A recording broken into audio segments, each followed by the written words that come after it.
Welcome to Positive Talk Radio. Our goal is simple, to explore evolving ideas one conversation at a time. So, stay with us as right now we present.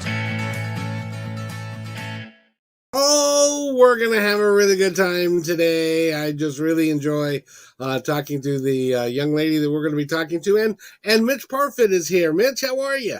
I'm doing great, Kevin. How are you and Rebecca doing? I'm doing great, and Rebecca's got to be doing better. I'm doing wonderful. It's so great to be here.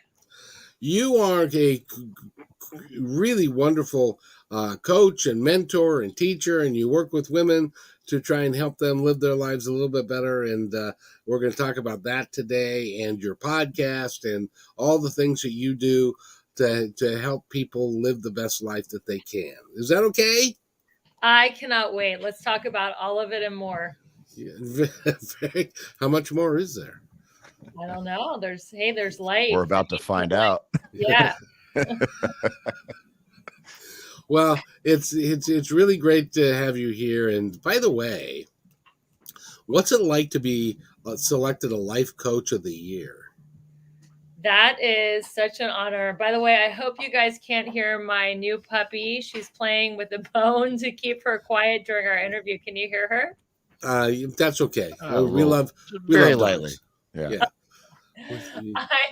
Well, being Life Coach of the Year was such a surprise because I had been working and not quite hitting my financial goals and not quite having as many clients as I wanted to. And I felt kind of like it wasn't working for me. Like maybe I picked the wrong career. And all of a sudden I get a call. Hey, Rebecca, International Association of Top Professionals has selected you Life Coach of the Year. And I got to take a breath of relief, like, okay, I can do this. I am helping women go from burned out and overwhelmed to balanced, beautiful, and abundant.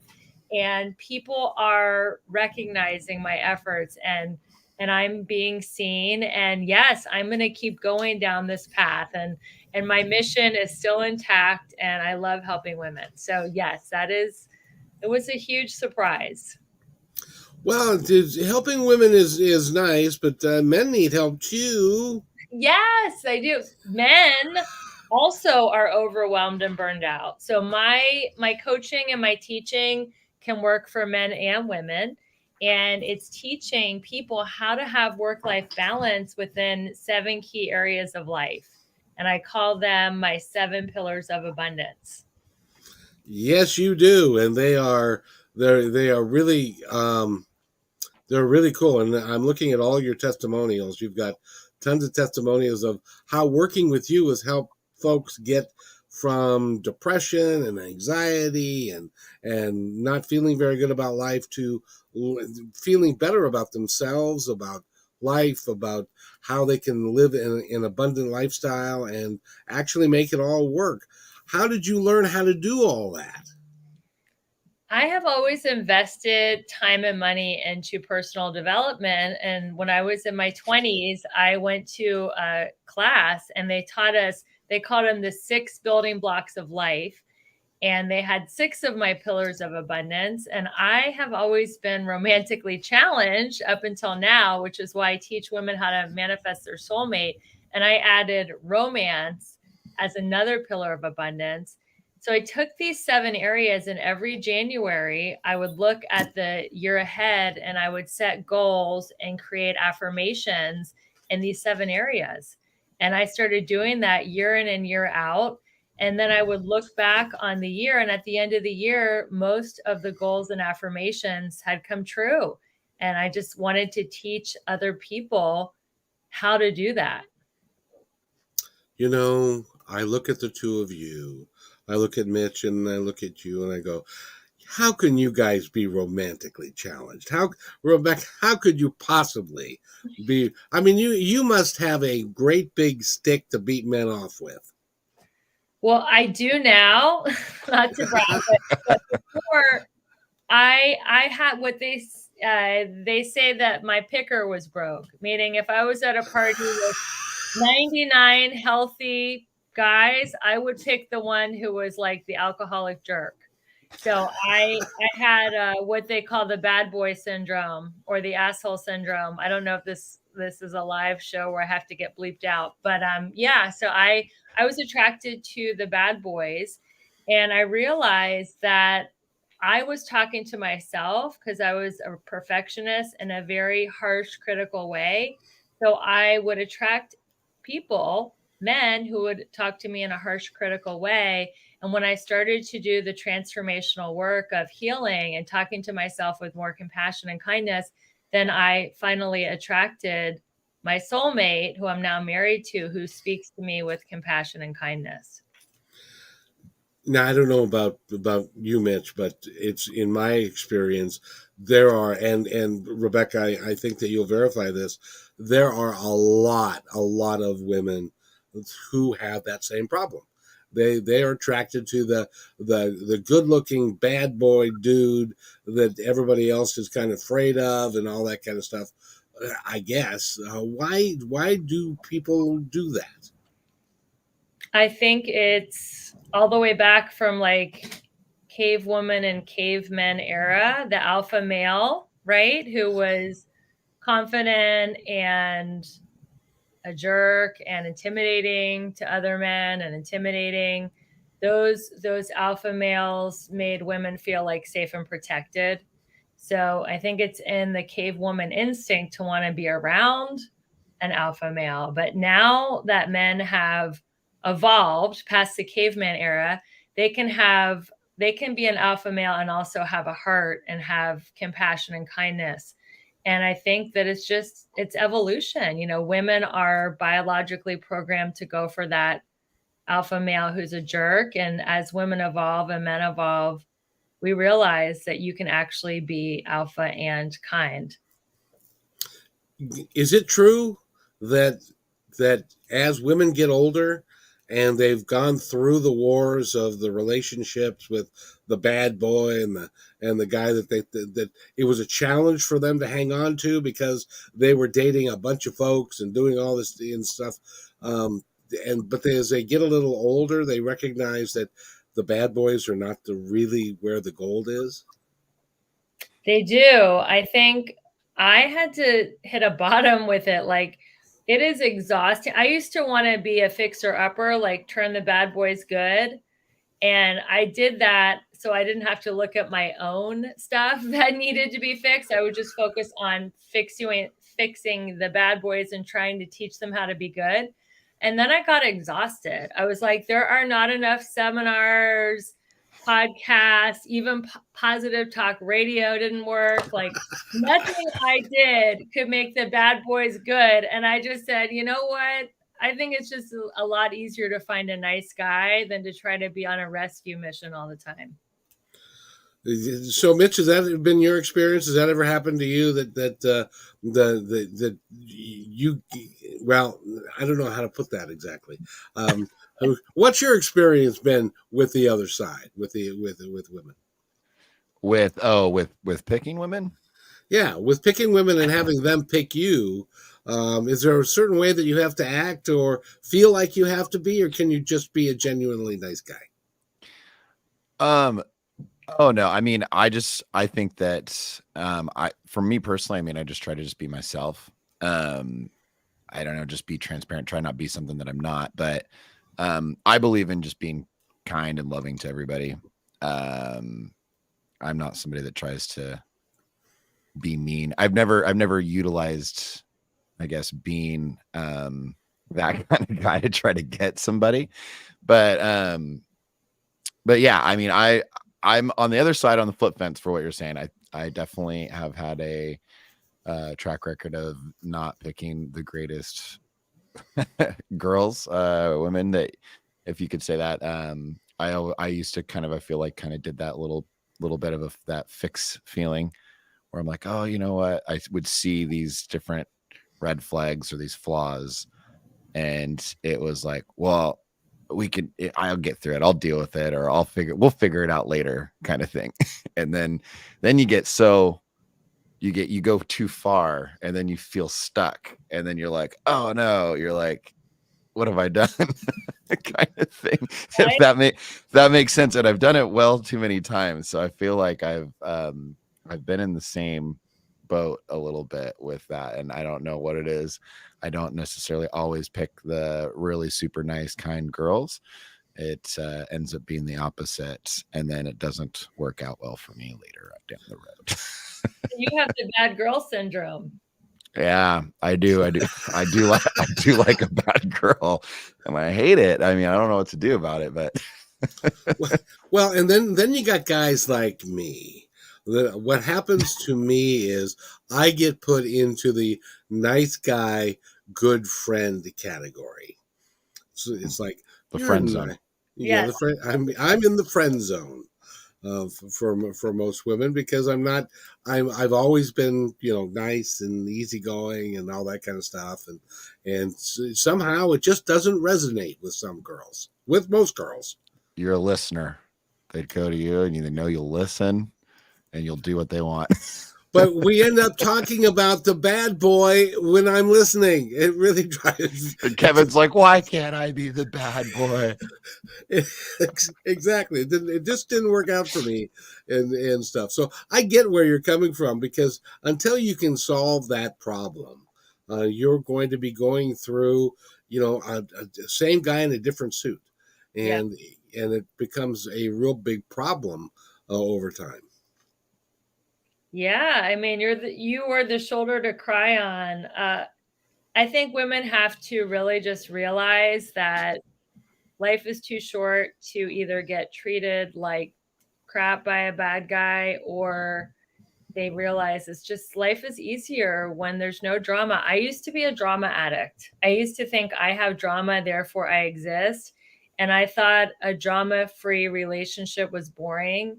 Then I got a divorce and had so much drama that I was like, I just want an easy, peaceful life. I actually had an epiphany. I was in a relationship therapist's office with my then husband, and we were fighting, which was a contrast to her office. She was boiling bone broth and had incense and candles and Buddhas, and everything looked so peaceful. But we were fighting, and she stopped me and she said, Rebecca, what do you want? Do you want to be married? And a voice that was not my own came through me, and it said, I want a life of ease, grace, and spiritual dignity.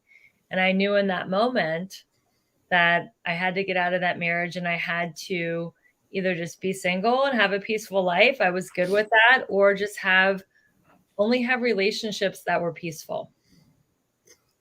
When you said that, did he look at you and go, huh? What did you say? I don't understand.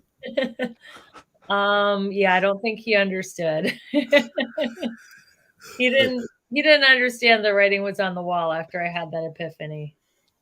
Well, and there's so much to it. And the 7 pillars that you talk about, there's spiritual, physical, emotional, romantic, mental, social, and financial. And each one of those, if you break them down into individual parts, it is part of the whole, but without having them all together, you are leading a life that is less than what you could be.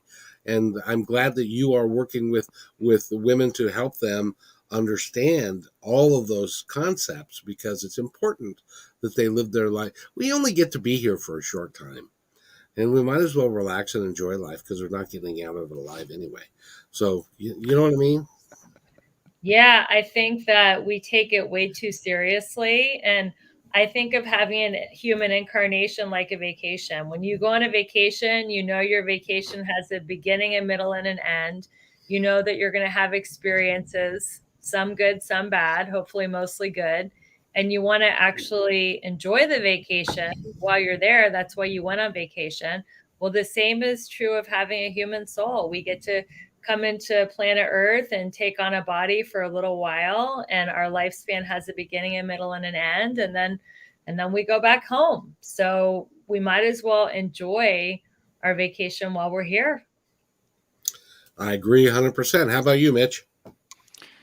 I agree. Yeah, I mean, I don't know how you were going to not agree, but you know. Yeah, I didn't really see another way to go about that other than to agree. Sounded pretty nice to me. But yeah, no, I think that I mean, being here and the time that we have is you want to have it be no drama, the easiest, comfortable. You shouldn't have to, when it comes to relationships, you don't want to have to necessarily, go through all these obstacles and have all these things happen. You want somebody that compliments you, I think, and has your back, and you guys kind of work together. It's a partnership, right? So yeah, I agree. Well, I can I go off on a side tangent for a second, Rebecca? Yeah. Okay, because, and I don't know if you know this, so I want to ask you, and if you don't worry about it, and we'll just pass on. But one of the concepts that is out there in the spiritual world right now is something called twin flames. Are you familiar with this? I am familiar with it. Yes. Would you like me to talk about it? I just want your opinion on it, because I believe that there right now, that's one of the um, bullet points that some people are offering up, this twin flame things. And just to make it real simple for folks, according to this belief, you come into this world with half your soul. You have either the feminine side or the masculine side, and the other half is in another body. And so you spend your life trying to get that body, those two bodies together, so that you can have one complete soul. And I think, personally, I think that's hogwash. I'd love your opinion. Sure. Well, I have studied twin flames, and it's funny because I had a psychic reading once, and she's like, "Oh, by the way, your twin flame is no longer in a body; they're on the other side. So stop looking for him. He's not here anymore." And I was like, "That's actually very freeing." So I do believe that in the twin flames, that two souls come down at the same time. I don't necessarily think one's masculine and feminine. I just think they're very similar. There's also a lot of fighting in between twin flames because they're so much alike that they drive each other crazy. So there are those very combustible relationships that people get divorced and married 5 times to the same person, and they're fighting and making up. And I think that could be a twin flame. But what I teach my clients to do is how to manifest their soulmate, because a soulmate relationship is way more peaceful than a twin flame relationship. Most twin flame relationships are really draining and exhausting, and they're way too volatile. Well, the part that I have a real trouble with is the part about you can get together with your twin flame, and it's wonderful and it's exciting and it's the best relationship you've ever had, and then if for whatever reason you break up, and then your twin flame goes off to what they call the karmic one, or someone that they've got karmic relationship that they have to deal with before they can come back to you as their twin flame. So what ends up happening is the person who thinks that other person is a twin flame is sitting there waiting for them to get done with the other person and then come back to them. And that can be self-destructing in many ways, because they're not looking for their soulmate, for somebody that they can actually love and get together with. They're waiting for this dude to come back from a karmic relationship that may never happen. So I think it can be negative as well. What do you think?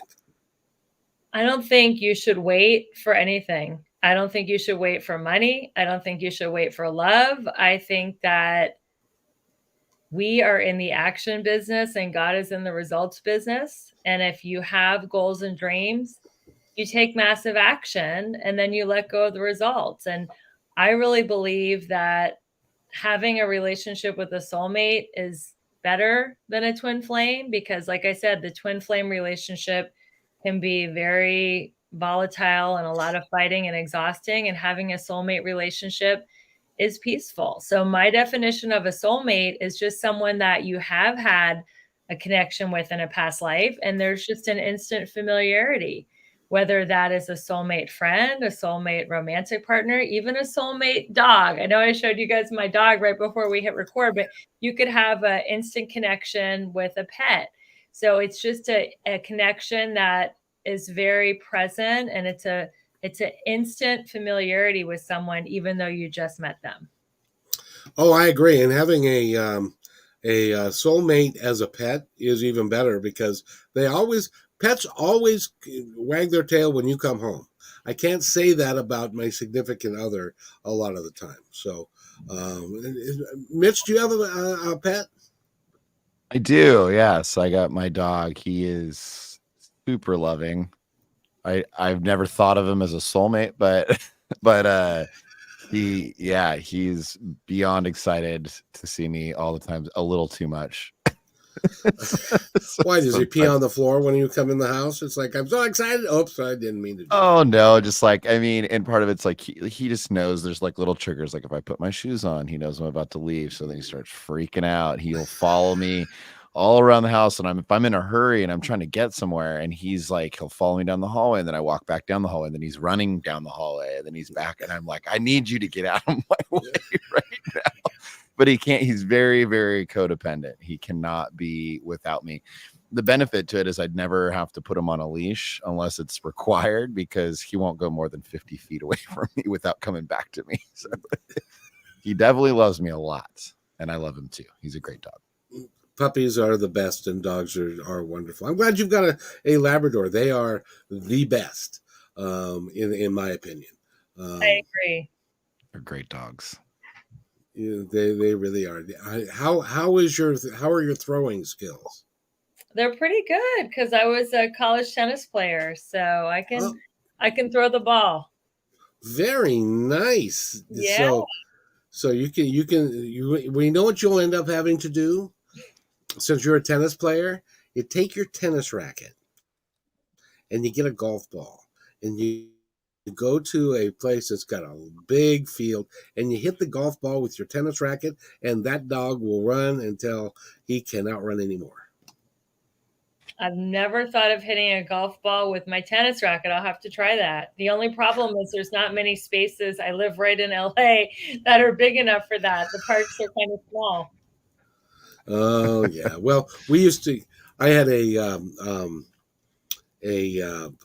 I had a dog, and I would take him to a miniature golf course, and he would run and run and run and stuff like that. So you could do that, and that way you won't ruin your rotator cuff. That's right. It's already been ruined. I had it operated on in high school.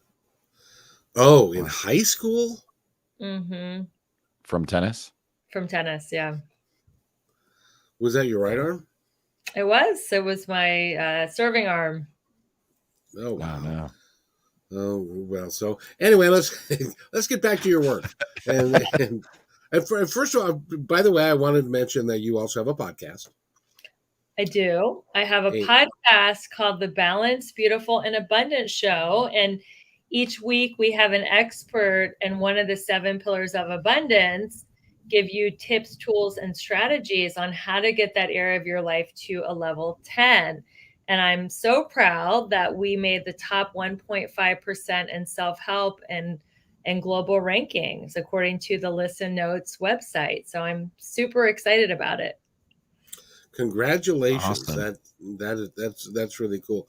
We are, I'm considering changing to something like that. Right now we're in culture and that one, and I'm not sure that quite fits what we're doing, but anyway, in any event, because we love having people like you on that can talk to folks in a real genuine way about how to live their lives a little bit better, so that they can do whatever it is that they choose to do in their life, or whatever their goals are, or their passion, and you help them with all of that in all 7 pillars. That's right. What do you think is the most important pillar of the 7? They are in order of importance. So the 7 pillars of abundance are: number 1, spirituality; number 2, fitness; number 3, emotions; number 4, romance; number 5, mental; number 6, social; and number 7, financial. And everybody thinks of abundance as financial, and they think finances are the whole reason to live and be successful. And I'll make a whole bunch of money, then I'll hire a personal trainer, I'll look really hot, I'll attract my soulmate, we'll fall in love, we'll go on spiritual retreats, and we'll socialize with other couples, and then we'll do our mindset work. And in my opinion, finances are the last piece of the puzzle to fall into place, because when you're happy, healthy, and love, have friends, doing your positive mindset work, you are going to magnetize your abundance. And actually, I call myself not a life coach, but the magnetic abundance mentor. Describe for us what you mean by what you just said. It escapes me, but you just made a reference to several things. Explain that to me a little bit. Well, people want to go out and chase money all the time and make their whole life about making money. And that leads to burnout, because if you're constantly chasing money, you're actually chasing it away. It's like chasing a butterfly, it's going to fly away. But if you focus on your well-being and you are balanced, beautiful, and abundant, which is the name of my podcast, then the butterfly in this analogy, or opportunity or money, is going to magnetize to you. So that is what I teach. How does that work exactly? Well, I'm not saying that you don't take action toward making money, but I'm saying you don't want to make it your whole life. Because if you're a workaholic and you have no time to exercise, no time for a romantic relationship, no time for friends, no time for prayer or meditation, you're going to eventually end up burning out and not having as much energy, maybe even getting sick, maybe even dying. So that is why I don't think you should make your whole life about chasing money. I think that we should not live to work, but we should work to live.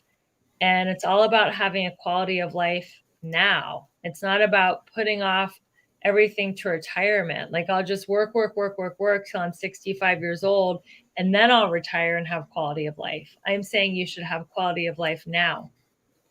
How do you help a couple with that? Let me give you my personal example. I was a district sales manager. I was a national sales manager. I worked a lot of hours. I traveled a lot. I did a lot of things like that. And my wife at the time did not. She was kind of a pseudo caregiver and worked part time.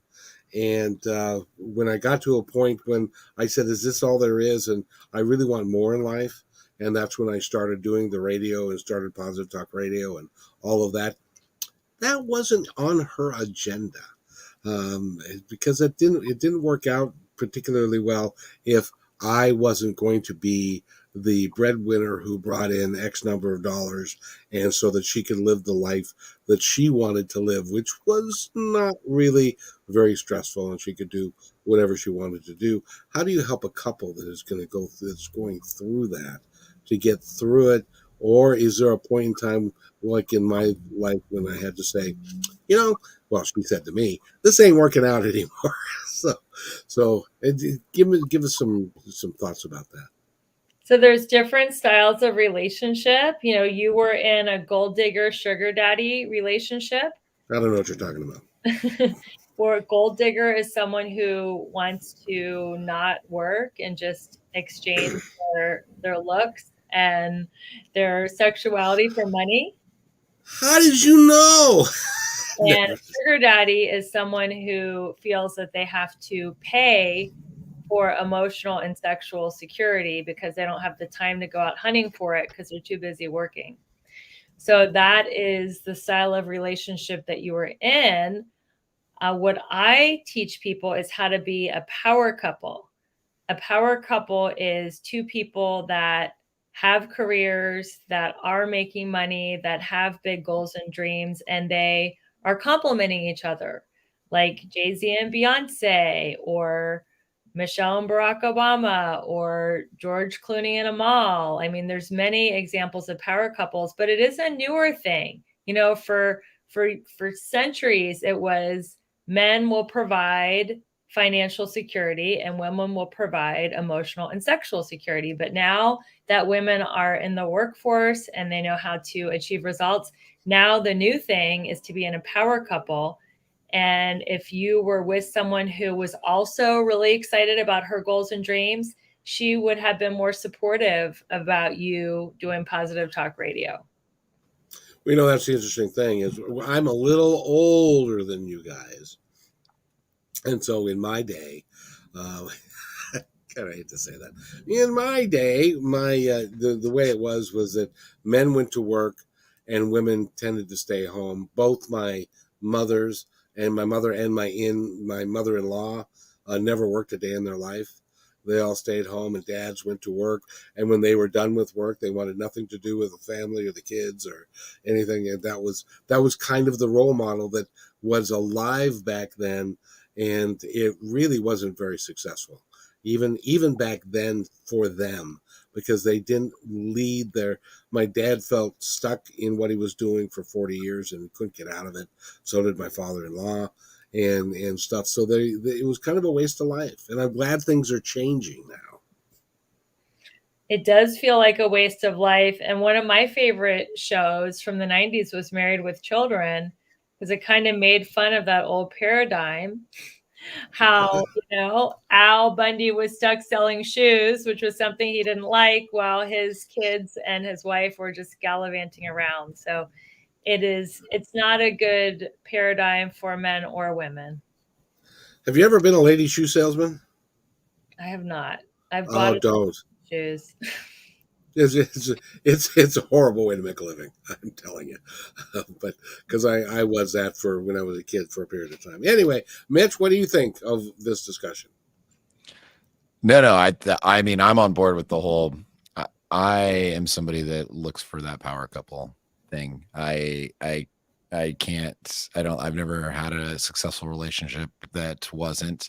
I'm attracted to that. So when I'm attracted to people that have goals, aspirations, things that they want to do, and to me, it's how can I help them achieve these goals, be successful, and then do they have that same feeling for me? Do they support me, and do we share wins together? Do we come together and kind of look talk about our days and that kind of ask, what'd you do today, and celebrate the successes in that day, and then being able to share that.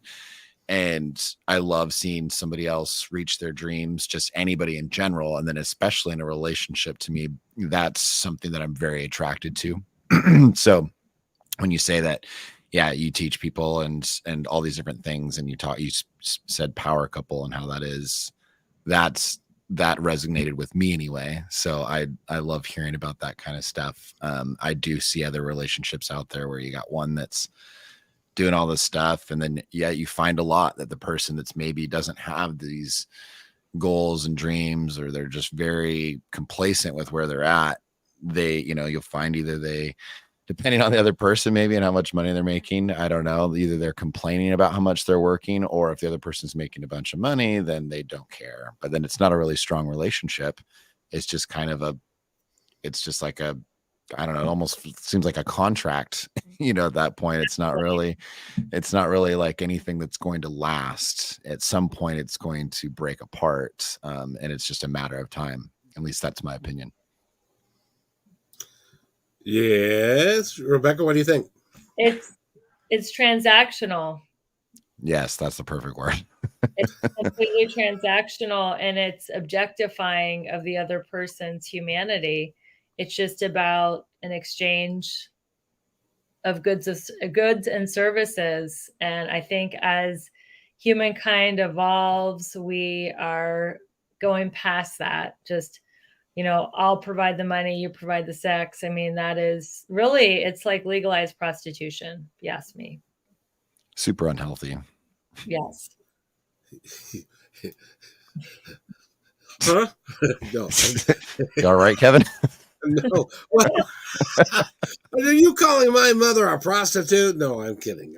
Because my dad is providing for my mother beyond the grave. Like, he got her the best life insurance policy ever, and she still doesn't have to work. So yeah, it's the only difference, in my opinion, between a stay-at-home housewife and a prostitute is a piece of paper, a marriage license.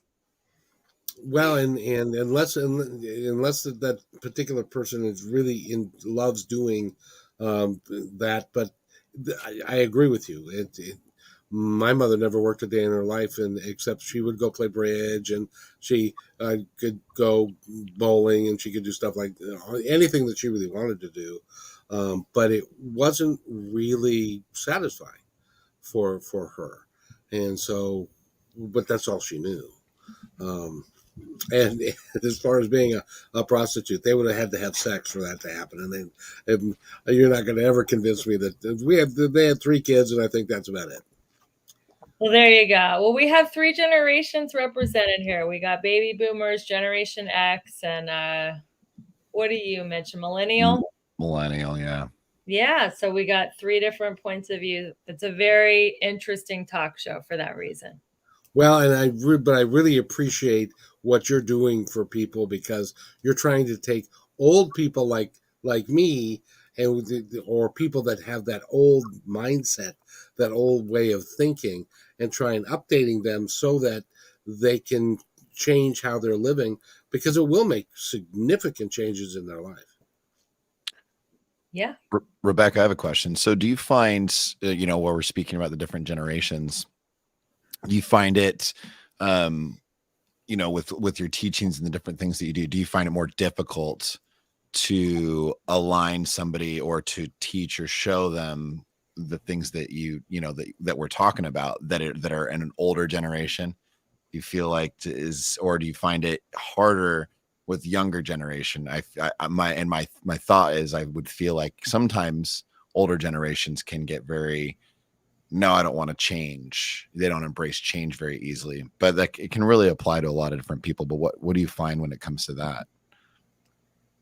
I find that I usually coach women, and because what I teach is empowerment, they, at every age, women want to step into their power. They don't want to feel like they have no choices, feel like they have to be a certain way.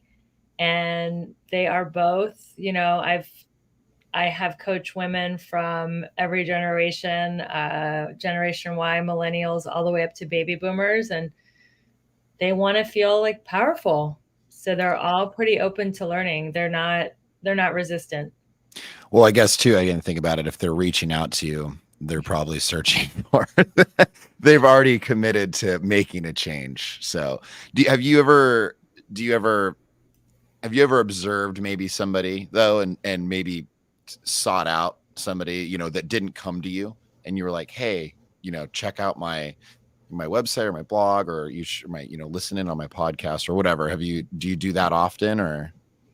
Oh yeah. I mean, I think any entrepreneur is into self-promotion, and I'm not everybody's cup of tea, for sure. Some people don't want to hear progressive ideas. Like you said, they want it to be just the old school way, but definitely millennials and Generation Z, it's the opposite. The women are actually working. You're going to love this, Kevin. I have a course called Create Your 6-Figure Side Hustle. And the women from the younger generations, they take that course, get this, Kevin, because they want to retire their husbands so their husbands can stay home and they can be the breadwinner. So it's completely flipped with Generation Z and the millennials. They actually want to make 6 figures so they can retire their husbands. That's just not fair. Apparently, I grew up in the wrong generation. Kevin, it sounds like something sweet for you, though. Yeah. If that ever would have happened, I mean, it's way too late for me now. But if that ever would have happened, I would have been like, yes, because then I could have done what I'm doing without worrying about it as much as I had to. And in any event, Holly is joining us real briefly. Just tuning in. What a great topic. I'd love to hear a success story. She's all about success stories. So absolutely. Holly, do you want to hear a financial or a romantic success story? Or both? Yeah. They can both be intertwined. They could. So I will share, this is a very recent financial success story. There was a woman named Kendall that the beginning of this year, 2023, we met at a fitness retreat. And even though she already had 2 business coaches, she loved my teachings and she wanted me to be her coach. And I taught her my 8-week program called Create a Six-Figure Side Hustle. And she applied the teachings. And a couple weeks after her graduating from my 8-week program, she had a huge windfall of $300,000. So she sold her home, and she also won a lawsuit that was stuck in litigation for 2 years, and the case went in her favor. So she manifested $300,000. And you said both, Kevin, and she applied the same principles to her love life. And a couple weeks after that, she met her soulmate. So yeah, you can do both. And my teachings are very simple. I combine the spiritual metaphysical teachings of the law of attraction with very practical business how-tos. Exactly. Did you ever see The Secret? Of course you did. I did. Actually, one of the speakers on The Secret, Michael Beckwith, was one of my spiritual teachers, and he even officiated my first wedding. So, and he endorsed my book. I am a huge fan of The Secret, and especially Michael Beckwith. And I got to interview James Ray. Nice. A couple of times, as a matter of fact, and he's coming back on the show in the not too distant future. He had, he went through, I don't know if you know his total story, but he went through, he was part of The Secret. He had this great big company that he was working with. He was doing a retreat in Arizona. They went into a sweat lodge. 3 people did not come out. Oh my God. And so he was convicted of involuntary manslaughter, even though he had nothing to do with that. But somebody was running for election. Anyway, a long story there. And so he spent 2 years in jail. And now he is working to do a lot more in line with what the type of work that you're doing. He does it with more men than women. So you guys should get together and you can work on couples. Yes, we should have a retreat. The single women and the single men, but not at a sweat lodge. He's got a bad track record there. Yeah, I wouldn't do that. But maybe a cruise. Wouldn't that be fun?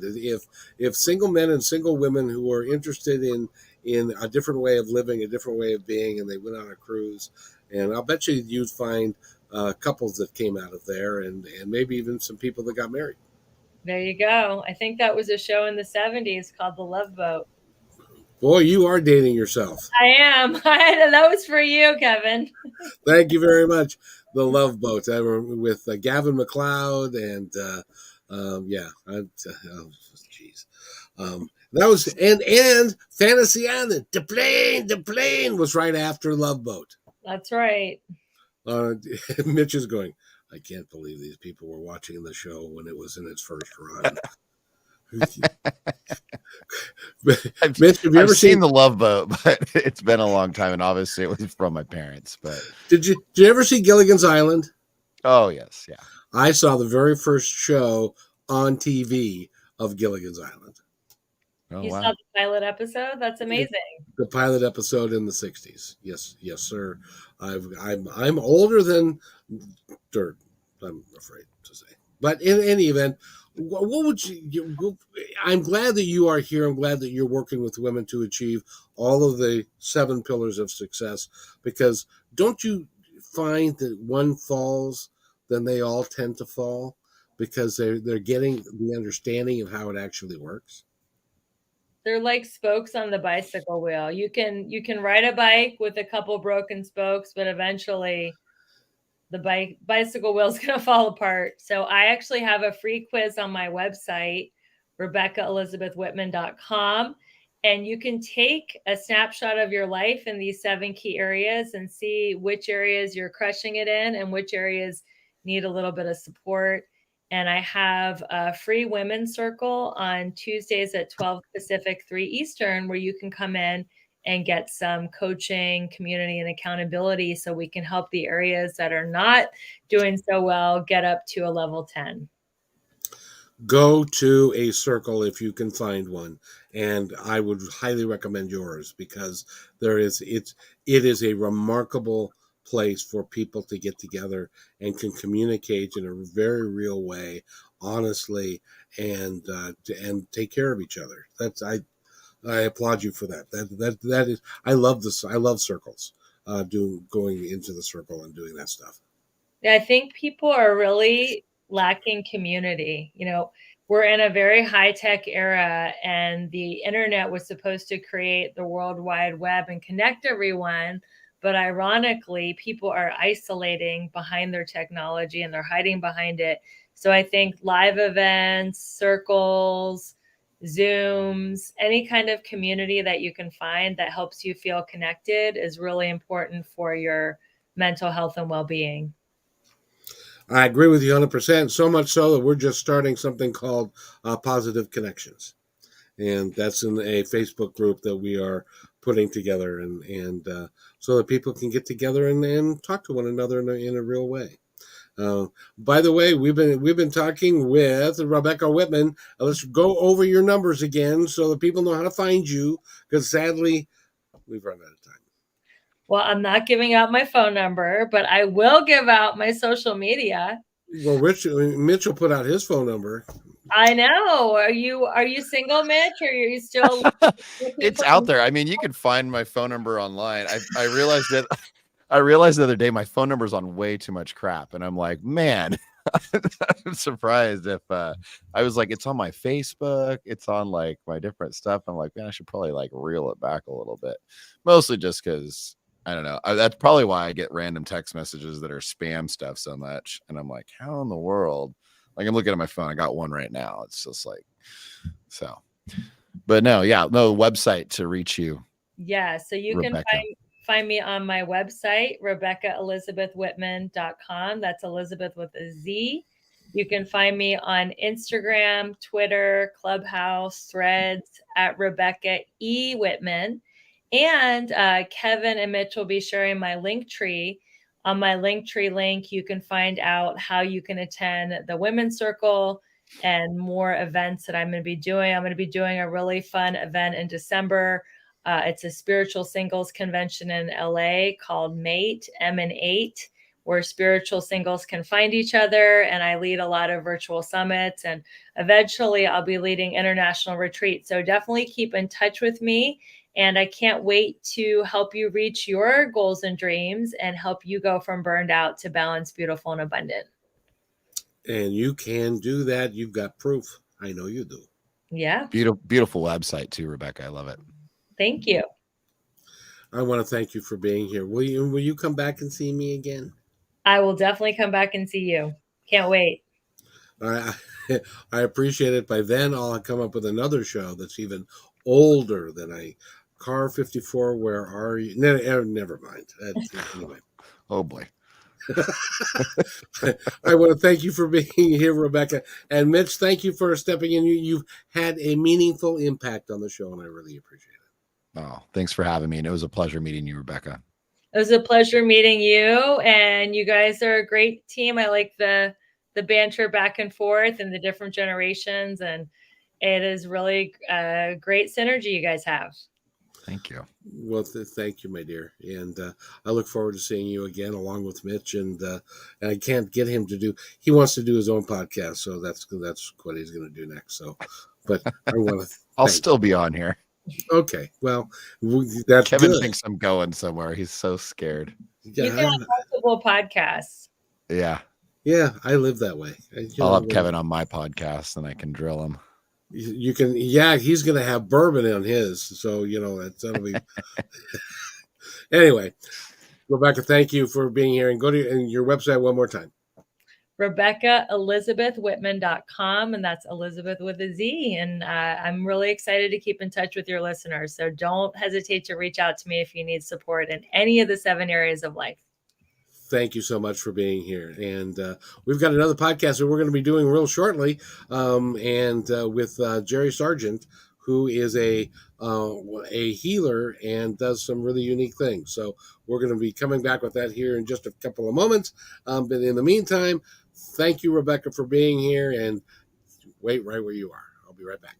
Hey, thanks for enjoying this episode all the way to the end. Please give us a like and subscribe to this channel. This has been a production of PositiveTalkRadio.net. Please visit our website, oddly named PositiveTalkRadio.net, for more details about us and our mission, which is to provide great positive programming designed to inspire us all. I'm Kevin McDonald, and I'm proud of these shows, and I truly hope that you'll like them and share them with friends and family. So on behalf of our entire team, remember, be kind to one another because each other's all we got.